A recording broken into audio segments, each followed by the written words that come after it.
ध्यान एवं प्राणायाम। प्रश्न 1। प्राणायाम मुख्य रूप से व्यक्ति के किन संस्थानों को प्रभावित करता है? उत्तर।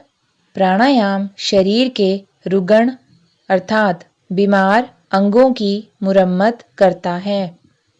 यह मन, हृदय तथा आत्मा को भी प्रभावित करता है।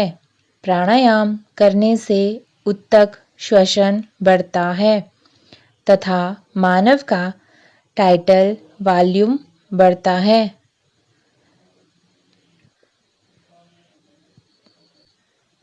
प्रश्न 2।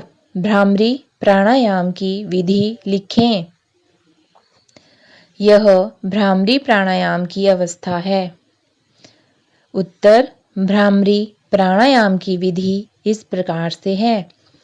सबसे पहले पद्मासन में बैठ जाएं व अपने दोनों हाथों की तर्जनी उंगलियों से कानों के छिद्र बंद कर लें। अब अपनी कोहनियों को कंधों के अनुरूप रखें। अब धीरे धीरे दोनों नासिकाओं से श्वास भरें तथा फेफड़ों को पूरी तरह वायु से भर लें। कुछ देर इसी अवस्था में रुककर भंवरे जैसी गुंजन करते हुए श्वास नासिका रंध्रों से बाहर छोड़ें। आरंभ में यह क्रिया 2 बार ही करें, लेकिन रोज अभ्यास करके इसकी आवृत्ति बढ़ा सकते हैं। ध्यान रखें गुंजन की लय ना टूटे।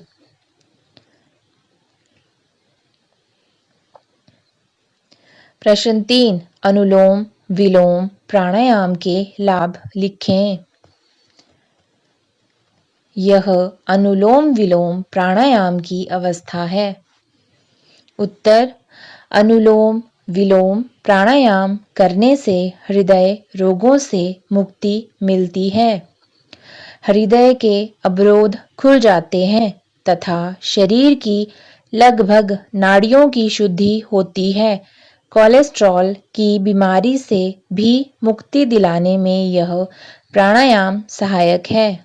अनिद्रा रोग इससे पूर्णतः समाप्त हो जाता है। शुद्ध शरीर से शुद्ध मन, शुद्ध विचार व शुद्ध आचरण की शुरुआत होती है और मनुष्य की सोच सकारात्मक बनती है। प्रश्न 4। ध्यान क्या है? ध्यान करने की विधि लिखें। यह ध्यान आसन की अवस्था है। उत्तर। ध्यान एक प्रकार का आसन है। स्वयं ब्रह्मांड को जानने का हमारा उद्देश्य ध्यान और समाधि से ही संभव है। ध्यान करने की विधि बहुत सरल है। सर्वप्रथम पद्मासन में बैठ जाएं, फिर अपनी आंखें बंद कर लें और अपना पूरा ध्यान मन के विचारों में केंद्रित करें। शांत रहें और मन एकाग्र करने का प्रयास करें।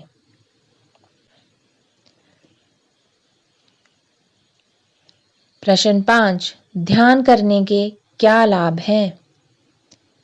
यह ध्यान मुद्रा है। उत्तर। ध्यान करने से बहुत लाभ होते हैं। इसको करने से मन शांत होता है और एकाग्रता बढ़ती है। यही समाधि की ओर का प्रथम चरण है।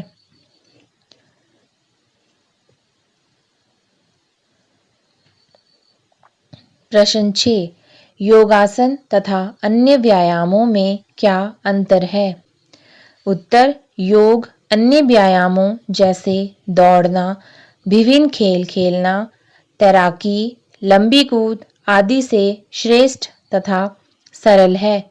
योग करते व्यक्ति को ना तो अन्य व्यायामों की भांति खर्चीले सामान खरीदने पड़ते हैं, ना ही किसी सहयोगी की आवश्यकता पड़ती है। प्रश्न 7। योगासन करने के बाद विश्राम क्यों करना चाहिए? उत्तर। योगासन करने के बाद थोड़ा विश्राम करके प्रतिवादी आसन करना लाभप्रद होता है। विश्राम से शरीर की तथा मन दोनों की थकान दूर हो जाती है।